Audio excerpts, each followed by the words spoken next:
In 1861, the Tasmanian town of Cullenswood is absolutely rocked to its core by the bloody murderous spree of John Haley, also known as Four Fingered Scotty.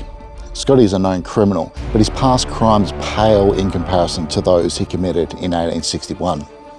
What exactly pushed him over the edge? What drove his brutal rage? This is the story of the Cullenswood Killings.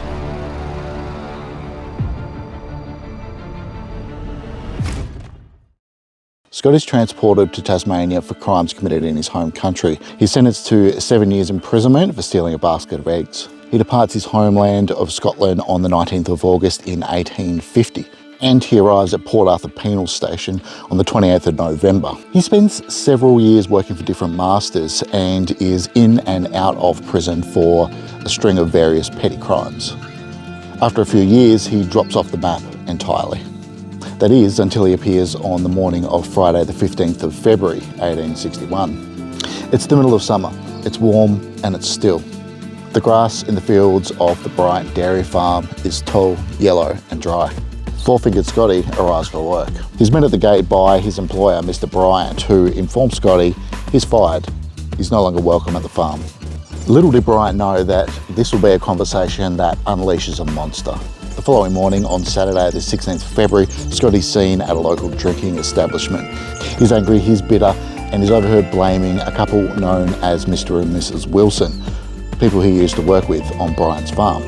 He thinks that they spoke to Bryant and encouraged him to fire Scotty. A desire for revenge is starting to build within him.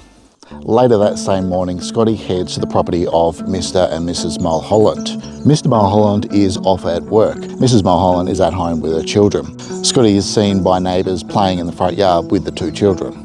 At some point, Mrs. Mulholland heads off into town to do some groceries. She goes to a local market and picks up some vegetables, and on her way home, she pays a visit to a friend. Now, this friend testifies in court that Mrs. Mulholland expressed to her that she was fearful of Scotty.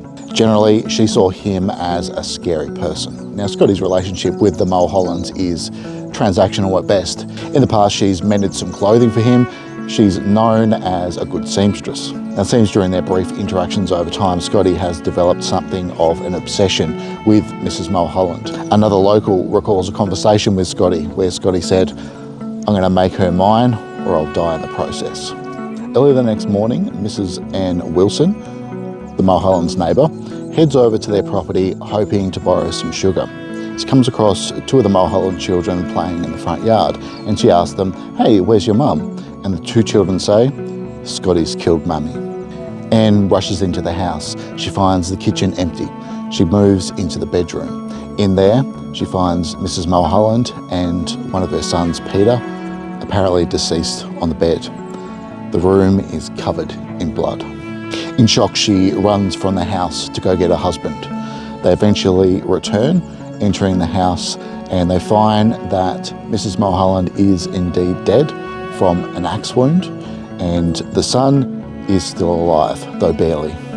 In the room, they find an axe with a bloody handle, and they also find a handheld ploughing tool, also covered in blood. It appears Scotty has sexually assaulted Mrs. Mulholland, killed her, and then seriously injured one of her sons. Sadly, this is only the beginning of his murderous spree. He leaves the area walking several kilometres to a local town known as Harefields, specifically to the place of his former employment, the Bryant dairy farm. He has revenge in his heart. It's 6 a.m. on Sunday, the 17th of February 1861, and Mr. and Mrs. Wilson are working in the dairy of Bryant's dairy farm.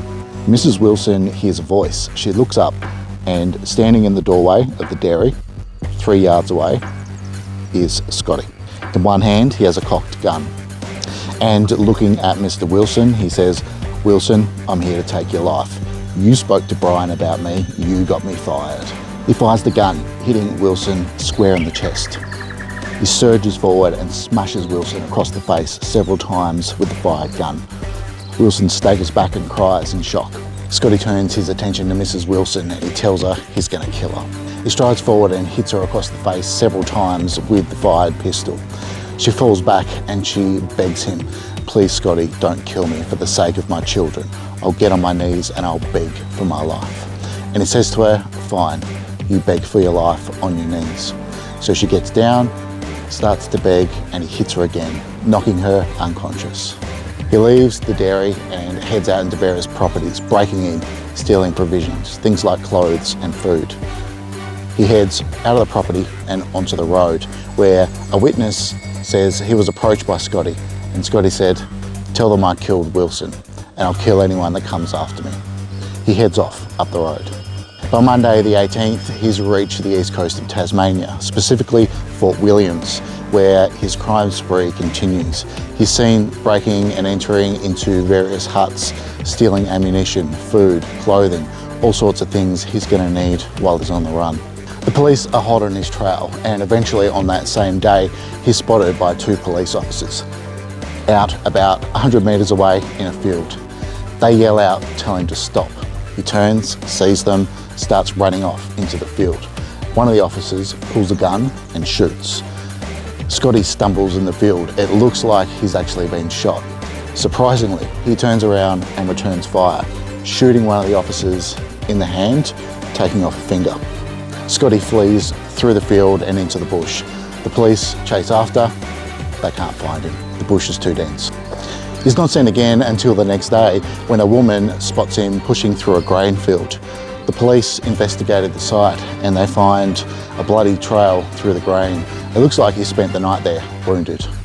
He's not seen again until the next day, where he's spotted robbing yet another property for provisions. 3 days pass and it's officially 11 days since the murder occurred. Scotty approaches a property at Mount Nichols on the northeast coast of Tasmania. He's wounded, starving, and in desperate need of help. He approaches an elderly gentleman on the property and asks him, can I have some food, please? I'm starving. The old man recognises Scotty. He knows who he is and what he's done, that he's wanted for murder. He distracts Scotty by giving him some tobacco. Nearby, two workers spot the conversation and they too figure out who Scotty is, that he's wanted for murder. They quietly head off to find the property owner so that they can form a party to apprehend Scotty. A large group of farmhands, led by the property owner, gather whatever weapons they can find, and they go to track down Scotty. Scotty, however, hears them coming and he's figured out what's happened. He jumps into some bushes and hides. The group passes him by, and for some reason, maybe he was tired of it all, he stands up and he says, here I am. The property owner tackles Scotty to the ground and they apprehend him, finally bringing an end to his murderous spree. He was tried on Tuesday the 30th of April at Launceston Supreme Court. Now, it's said throughout the entire trial, he behaved in a monstrous manner, angry, furious, intimidating witness, yelling at staff within the courtroom.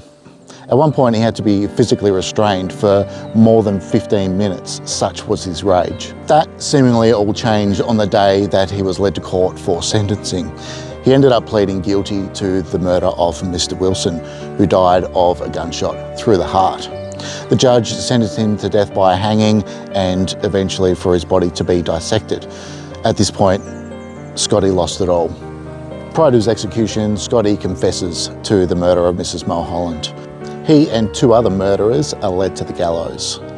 Hoods are placed over their heads, nooses around their throats. A switch is pulled and all three drop. The other two criminals die quickly and quietly. Scotty's death, however, is far from clean. The noose is placed at an awkward angle around his neck, leading to a long and drawn-out hanging. Scotty struggles violently while he's hanging there, and during the struggle, the rope that binds his hands behind his back comes loose.